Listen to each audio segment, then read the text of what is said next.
Bonjour et bienvenue sur la suite de la correction de l'examen national 2020 sciences mathématiques. Dans cette vidéo, nous allons terminer la troisième partie de l'exercice numéro 4. Donc, on vous rappelle que j'ai déjà préparé une vidéo sur la troisième partie de l'exercice numéro 4. Donc, on commence par lire les questions de l'énoncé de ce qu'on va faire dans cette vidéo. Pour tout entier naturel non nul petit n, on pose Vn, donc la suite Vn définie par une somme ici, donc la somme de k égale 0 jusqu'à n moins 1, grand f de 2k plus 1 sur 2n, moins grand f de k sur n. Où grand f de x est une fonction définie par une intégrale. Donc, grand f de x, ici l'intégrale de x à 1 f de t dt, avec ici petit f de x est égal à x puissance 3 multiplié par ln 1 puissance sur x. Donc, la question 4a montre que quel que soit n appartenant à n et quel que soit k allant de 0 jusqu'à n-1, la différence qui s'intervient ici dans le terme, dans la définition de la suite Vn, grand f de 2k plus 1 divisé par 2n moins grand f de k sur n, cette différence est comprise entre moins 1 sur 2n, f de k sur n et moins 1 sur 2n, petit f de k plus 1 sur 2n, et ceci étant vrai quel que soit n appartenant à n. Et à partir de cette inégalité, on déduira que quel que soit n appartenant à n, la suite Vn il est comprise entre moins 1 sur 2n, la somme de k allant de 0 jusqu'à n-1, f petit f de k sur n, moins 1 sur 2n, la somme de k allant de 1 jusqu'à n, petit f de 2k plus 1 sur 2n. Et la dernière question, la question 1c, montre que la suite Vn est convergente et déterminer sa limite. Passons maintenant tout de suite à la réponse.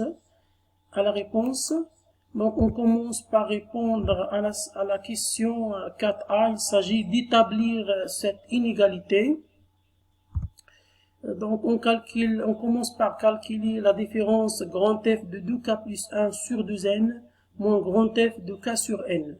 Donc, il suffit d'utiliser la définition de la fonction grand F et de remplacer x par 2k plus 1 sur 2n et k sur n. Donc, en faisant la différence ici, il suffit de remplacer. En utilisant ensuite la relation de Charles pour les intégrales. Donc, c'est le terme qui s'intervient ici, il s'agit de calculer cette différence.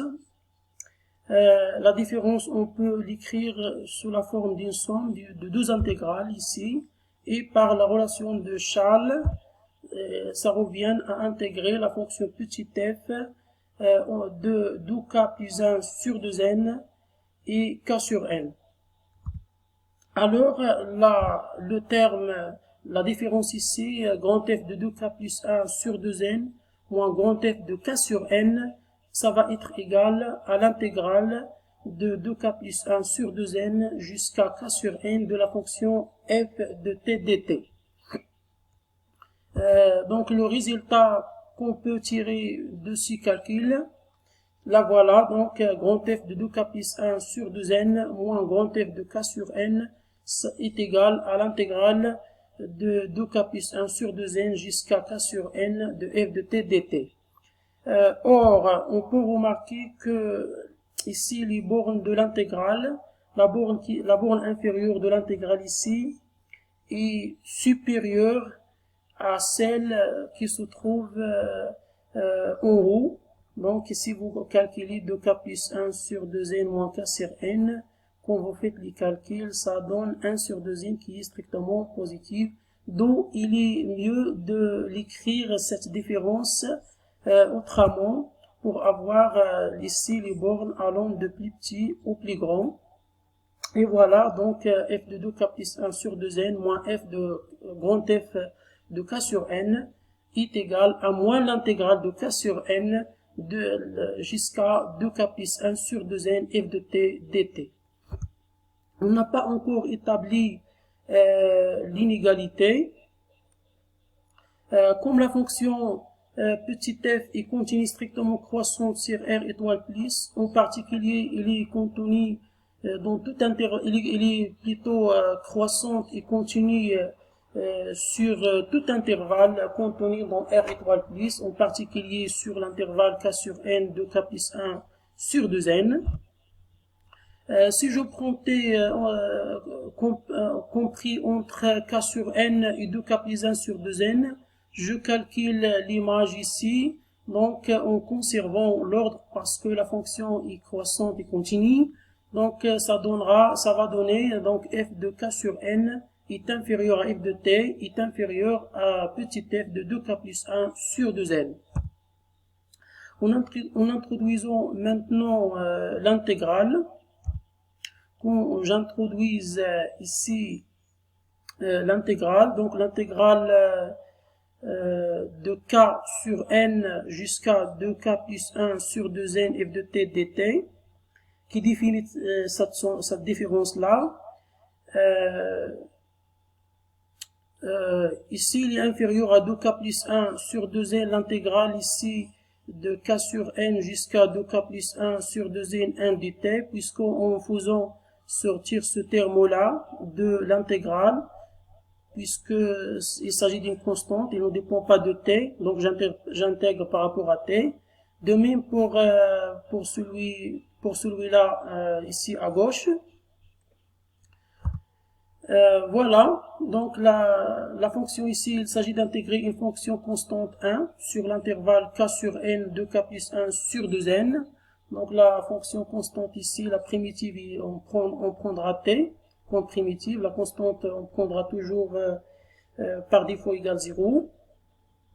Donc f de k sur n multiplié par ici le t entre crochets k sur n de k plus 1 sur 2n. Ici l'intégrale de k sur n est l'intégrale de k sur n jusqu'à 2k plus 1 sur 2n f de t dt. De même ici à droite.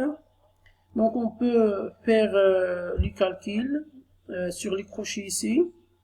Donc il s'agit de multiplier f de k sur n multiplié par 1 sur 2n. Donc quand vous faites les calculs ici, ça donnera par la suite 1 sur 2n. De même ici 1 sur 2n. Et ça la différence de... Donc il y a un signe moins ici parce que la différence ici f de 2k, f de k plus 1 sur 2n moins grand f de k sur n est égal à moins cette intégrale là, mais donc on n'a pas ici un signe moins, il suffit de le multiplier, de le mettre ici. En multipliant par un signe moins pour arriver à l'inégalité demandée. Donc ça donnera, on va changer l'ordre ici, donc f de 2k plus 1 sur 2n moins grand f de k sur n, il est compris entre moins 1 sur 2n f de k sur n et moins 1 sur 2n f de 2k plus 1 sur 2n. Voilà, l'inégalité demandée a été bien établie. Passons maintenant à la question suivante. Donc la question 4b, il s'agit de déduire à partir de la question précédente que la suite Vn il est compris, il est encadré comme ceci, comme vous voyez ici. Donc pour établir cette nouvelle inégalité, il suffit d'utiliser la question 4K qu'on vient de démontrer. Donc d'après la question précédente, on a grand f de 2k plus 1 sur 2n moins grand f de k sur n, il est inférieur à moins 1 sur 2n multiplié par f de k sur n, ici de la même façon. En introduisant la somme pour arriver à l'expression de la suite Vn, quand vous introduisez la somme, donc la somme de k est égale à 0 jusqu'à n-1 ici à gauche, donc en faisant sortir le moins 1 sur 2n de l'intégrale, parce qu'il s'agit d'une constante, il ne dépend pas de k.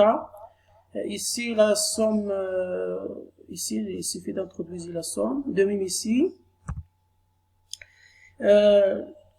Donc au milieu, le terme qui se trouve au milieu, c'est exactement la définition de la suite de la suite Vn, c'est le terme général de la suite Vn ici, est égal à moins 1 sur 2n, il est inférieur à moins 1 sur 2n, la somme de k égale 0 jusqu'à n moins 1 f de k sur n, et moins 1 sur 2n, la somme de k égale 0 jusqu'à n moins 1 f de 2k plus 1 sur 2n. Et si on n'a pas encore établi l'inégalité demandée, donc il faut se débarrasser de ce terme de k plus 1 sur 2n. Il faut avoir justement k sur n. Donc pour se débarrasser de ce terme-là, en l'écrivant sous la forme k sur n, il suffit de remarquer que 2k plus 1 sur 2n, il est inférieur à k plus 1 sur n. Comme la fonction petit f est continue et strictement croissante, alors l'image ici du nom de cet élément qui se trouve à gauche est inférieure à l'image de l'élément qui se trouve à droite. Puis j'introduis la somme ici parce que il s'intervient ici. Donc en introduisant la somme, et ça va être égal à la somme ici à droite, à gauche est inférieure à la somme à droite, d'où donc on va multiplier par moins 1 sur 2n, il s'agit de multiplier par un nombre négatif, donc il faut changer l'ordre des inégalités. Donc par la suite nous avons moins 1 sur 2n, la somme de k égale 0 jusqu'à, donc Naya jusqu'à ici k égale à n moins 1, f de 2k plus 1 sur 2n, supérieur à moins 1 sur 2n, la somme de k égale 0 jusqu'à n moins 1, f de k plus 1 sur n, et ceci, à partir de là, il est inférieur à Vm, donc ici c'est inférieur à Vm, d'où donc la somme qui se trouve ici à l'extrême droite est inférieure à Vn. Or, ici, il s'agit de faire une somme f de k plus 1 sur n. Pour l'écrire sous la forme k sur n, il suffit de faire un petit changement d'indice ici, et ça revient à faire la somme de k égale 1 jusqu'à n, f de k sur n. On en déduit l'inégalité ici demandée. Passons maintenant à la dernière question, la question 4c. Il s'agit de montrer que la suite Vn est convergente et déterminer sa limite. On a, quel que soit n appartenant à n, on a Vn, il est compris entre ce terme-là à droite et ce terme-là à gauche. Là, donc, cette inégalité qu'on vient de démontrer. Donc, on va l'utiliser pour montrer que la suite Vn est convergente, et en calculant, on donnera sa limite par la suite. Donc un rappel nécessaire sur les intégrales de Riemann. Donc alors la limite d'une suite qui est définie par une somme discrète, la somme de k égale 0 jusqu'à n-1, avec ici une fonction qui s'intervient de a plus k b-1 sur n, multiplié par b-a sur n. Quand vous avez une limite de cette forme-là, donc le problème revient à intégrer la fonction petit f qui s'intervient ici de a à b. Nous allons par la suite réécrire l'inégalité précédente ici, à la lumière du rappel ici, sur les intégrales de Riemann. Donc ici, il suffit de remarquer que la suite Vn, ça va être encadré, donc en multipliant par moins 1 sur 2, donc 1 sur n, la somme de k égale 0 jusqu'à n moins 1, f de k sur n, donc ici moins 1 sur 2, 1 sur n, la somme de k égale 1 jusqu'à n, f de k sur n, donc la suite est encadrée ici. Par passage à la limite, donc en faisant sortir le moins 1 sur 2 de la limite, parce que c'est une constante, on peut la faire sortir de la limite, et ça c'est la limite de la suite Vn au milieu, ici à droite de la même façon, à gauche, à droite de la même façon. Il suffit de remarquer que c'est que a moins b égale 1 et a égale 0, et donc la limite de la suite Vn, il est encadré ça. Et voilà la limite de la suite v égale